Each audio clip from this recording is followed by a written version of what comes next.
Dan terkhusus kepada pemangku manaki pada malam hari ini, yaitu Ibu Hajah Wastinah. Semoga beliau beserta keluarga besarnya senantiasa dilimpah curahkan karomah dari Abah, barokah dari Abah, beserta Amin. kesehatannya, beserta Amin. harta halal yang melimpah ruah, Amin ya Allah. dan Terima juga kasih dokter. kehadapan para petugas pada malam hari ini, berikut juga dengan keluarga besar Ibu Haya, Ibu Sari, dan Prof. Priyatno. Semoga senantiasa diistiqomahkan segala sesuatunya. Baik Bapak dan Ibu sekalian yang saya hormati, pada malam hari ini saya hanya sedikit saja menggoreskan tentang bahasan yang sebetulnya sudah banyak disampaikan oleh rekan-rekan para mubaligh asatidz dan juga para wakil talqin yang lainnya. Tapi saya coba melihat dari sisi lain dan hanya sekedar reminding untuk pribadi dan juga untuk Bapak Ibu sekalian. Eh, Mungkin Bapak Ibu sudah melihat yang follow Instagram saya atau kontak saya di status tadi pagi tentang la ilaha illallah. Di situ saya mencoba melihat atau setidaknya memberikan satu sisi pandang bagaimana kita melihat meresapi la ilaha illallah agar kita semakin mantap dalam berla ilaha illallah.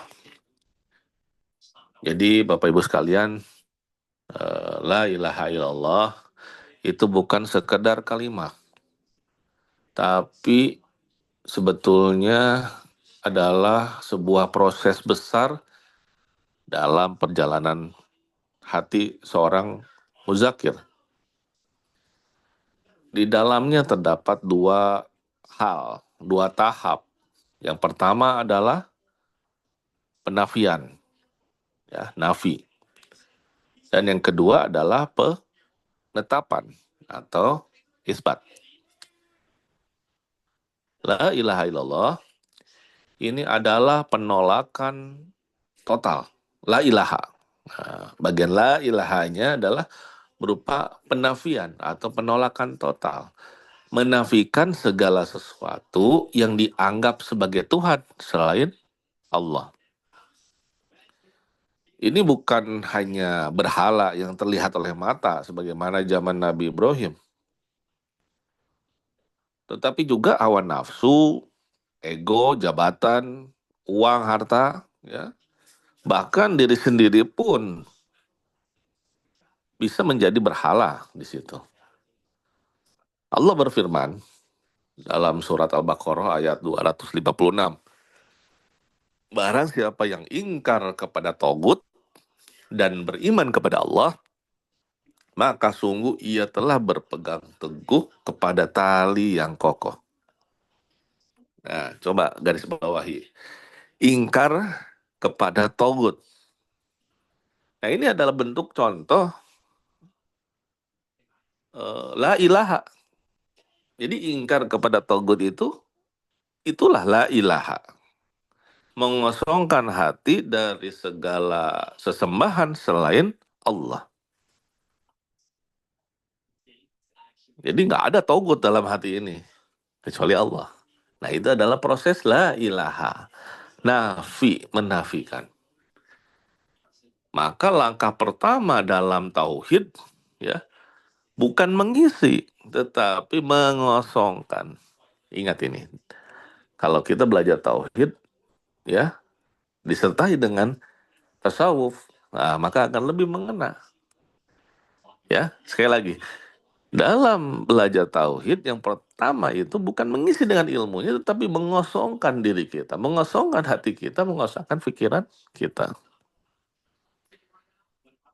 Nah, dalam ilmu tasawuf, ya, ini disebut dengan takhalli, yaitu mengosongkan diri dari sifat-sifat tercela dan keterikatan selain Allah. Imam Ghazali dalam Ihya'nya menjelaskan bahwa hati itu seperti bejana. Bejana itu wadah, baskom. Jika penuh dengan selain Allah, maka tidak ada ruang bagi cahaya Allah untuk masuk. Ya.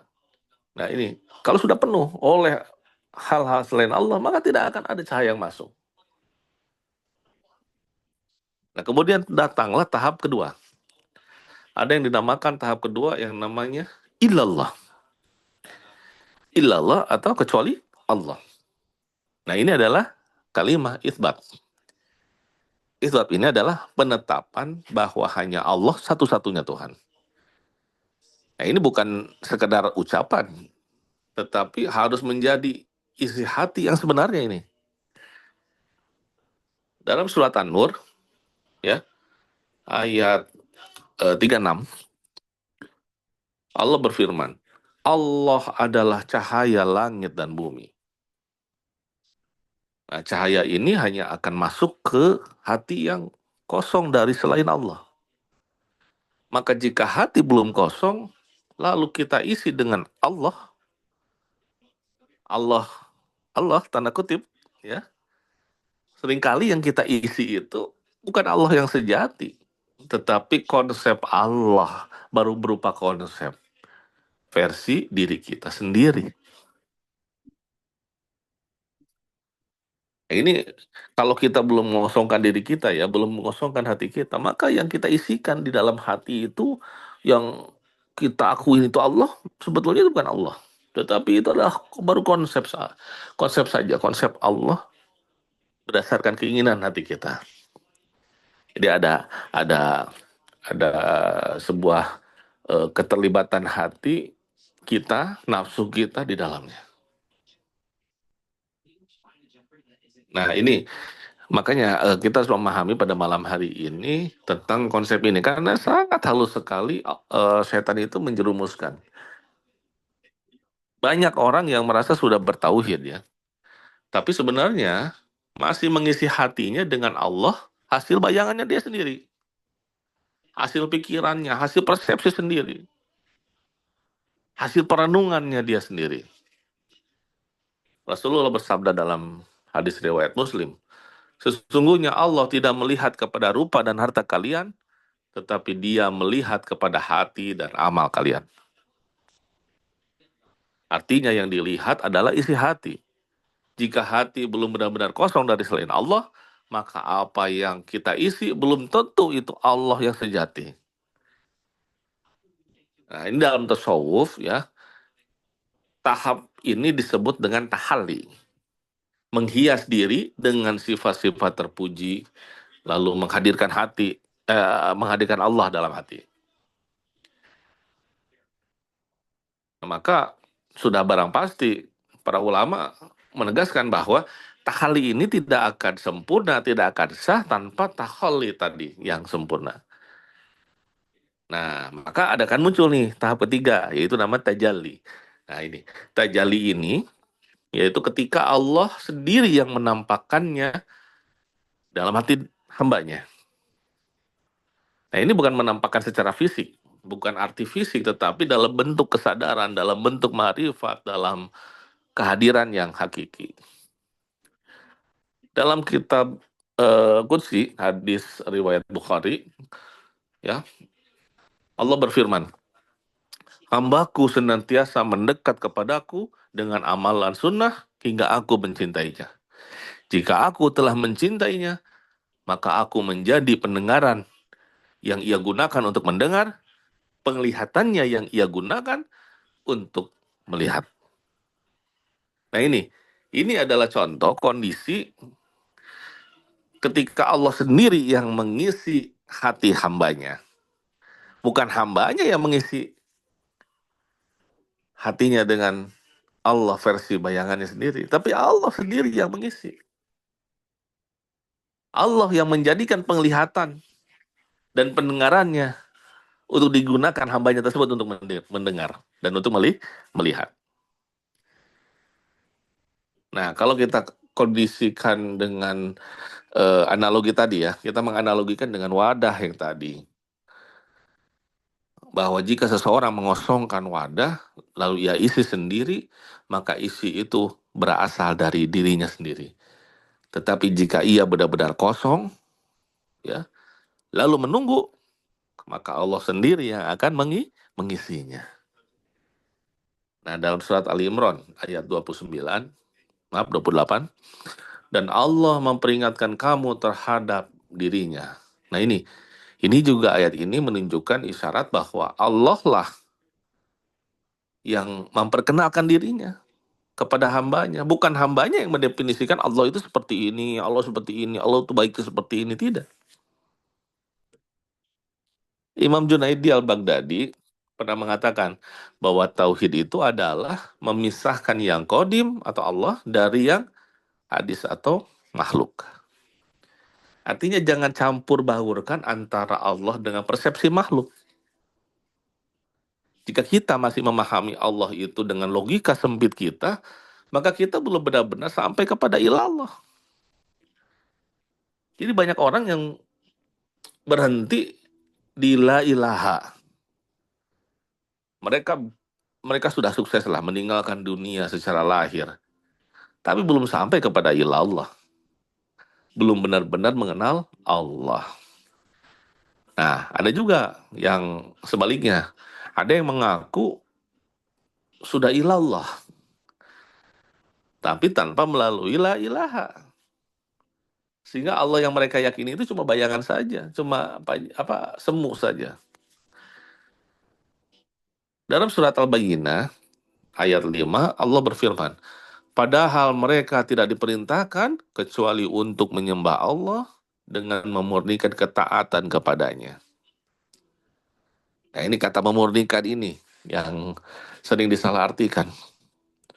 Orang mengatakan memurnikan ini adalah tidak boleh ada sholawat selain yang diajarkan oleh Nabi, tidak boleh ada sholat sunat yang di luar yang diajarkan oleh Nabi dan lain sebagainya. Padahal di sini kalau memurnikan ini, setiap kata memurnikan yang ada dalam Al-Quran dan hadis itu, ya, itu merujuk kepada memurnikan yang berarti tidak mencampurkan atau tidak tercampur dengan selain daripada Allah, termasuk egonya dan hayalan dirinya.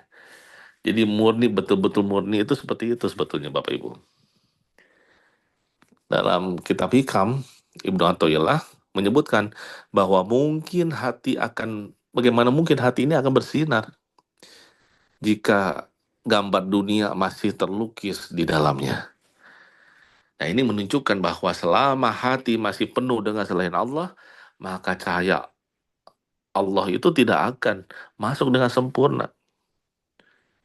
Maka pada prakteknya dalam kehidupan sehari-hari, setiap kita bergantung kepada sesuatu selain Allah, itu berarti kita belum sempurna dalam la ilaha. Setiap kita merasa aman karena harta, jabatan, atau manusia, backingan, ya, itu tandanya masih ada ilah selain Allah di dalam hati. Ya, mungkin Bapak Ibu masih ingat betapa kerasnya Abah mengajarkan kita, ya, sampai-sampai menuliskan di Sinarasa, planet bebas dari virus. Pengersa Abah itu mengajarkan ini Bapak Ibu. Mengajarkan betul-betul mengosongkan diri. Betul-betul ilallah. La ilaha. Betul-betul la ilaha. Betul-betul ingin mengajarkan yang sempurna bagaimana la ilaha yang sempurna. Ya. Kita tidak bergantung kepada makhluk, tidak bergantung kepada vaksin. Karena itu semua hanya wasilah saja. Ya, ini yang berusaha Abah ajarkan sebetulnya sejak dulu. Nah, setiap kita mengenal Allah hanya dari pikiran kita, maka itu tandanya kita mengisi wadah sendiri. Bukan Allah yang mengisi. Rasulullah mengajarkan doa, ya Allah, perlihatkan kepadaku kebenaran sebagai kebenaran, dan berilah aku kemampuan untuk mengikutinya. Nah, ini doa masyhur sekali, ya. Nah, ini menunjukkan, doa ini menunjukkan bahwa kebenaran pun harus Allah yang memperlihatkan. Bukan kita yang menentukan kebenaran. Jadi nilai kebenaran Allah yang menentukan. Nah, kesimpulannya Bapak Ibu, la ilaha illallah itu adalah sebuah perjalanan. Mengosongkan hati dari segala selain Allah atau tahali, ya, tidak mengisi dengan diri sendiri atau apalagi dengan keinginan sendiri bahwa Allah itu akan mengampuni kita karena kita masih merokok. Oh, tidak. Bahwa Allah akan selalu memaklumi setiap perbuatan dosa kita. Tidak. Itu berarti semuanya itu Allah bikinan kita sendiri, persepsi kita sendiri, keinginan kita sendiri. Menunggu Allah sendirilah yang mengisi. Jadi kita harus menunggu Allah yang mengisi wadah kita yang sudah kita kosongkan itu. Nah, itu ada tajalli. Sehingga yang hadir dalam hati itu benar-benar Allah yang murni. Bukan Allah yang hasil bayangan kita. Maka jangan terburu-buru kalau sudah sampai kepada ilallah. Pastikan dulu betul nggak la ilaha illallah itu benar-benar benar-benar harus benar-benar tuntas. Renungkan di situ. Renungkan di situ. Karena kebanyakan manusia, sebagaimana yang tadi saya sebutkan, mereka itu banyak yang sukses mengosongkan wadah, betul-betul meninggalkan duniawi, jual barang-barang yang ada, tidak punya apa-apa lagi, lalu mulai dari nol. Banyak yang bisa seperti itu, banyak. Tetapi kemudian mengisinya dengan Allah versi khayalan mereka sendiri. Mohon maaf, ya. Banyak yang hijrah ya dari pekerjaannya sebagai pekerja bank karena bank itu riba, dianggap tidak riba, ya, lalu kemudian jual-jualin. Salah nggak? Nggak salah, nggak salah. Ini saya hanya menunjukkan dari persepsi yang berbeda. Lalu kemudian mengisi, sudah mengosongkan, lalu kemudian mengisi dengan Allah yang versi mereka, bahwa Allah itu akan selalu apa namanya, menghukum orang-orang yang berhubungan dengan riba dan sebagainya. Salah satunya itu. Salah tidak? Tidak salah. Betul. Tetapi Allah tidak sesederhana itu. Akan selalu ada magfirah Allah di situ. Sampai kapanpun juga selalu ada magfirah Allah di situ. Malah dikerdilkan. Sifat ampunan Allah dikerdilkan. Sifat magfirah Allah dikerdilkan. Rahman Rahim Allah dikerdilkan. Dengan cara seperti itu. Maka dengan demikian sudahlah terbukti bahwa wadah yang sudah dikosongkan tersebut diisi dengan Allah versi dirinya sendiri. Itu salah satu contoh saja. Contoh lain banyak dicontohkan oleh pengarsa Abah, ya. Salah satunya adalah vaksin tadi, ya. Gitu. Jadi Bapak Ibu sekalian, yang coba saya sampaikan pada malam hari ini adalah bagaimana kita berusaha untuk belajar tauhid yang murni itu seperti apa, kalimah murni itu seperti apa, agar kita benar-benar bertauhid yang murni. Tauhid yang murni sekali lagi adalah ketika Allah sendiri yang mengisi hati kita ini. Nah, itulah makna yang terdalam daripada la ilaha illallah. Mari kita perbanyak zikir kita, perbanyak sholat sunnah kita, perbanyak puasa kita. Insya Allah, Allah yang akan mengisi datang ke relung hati kita sendiri. Assalamualaikum warahmatullahi wabarakatuh.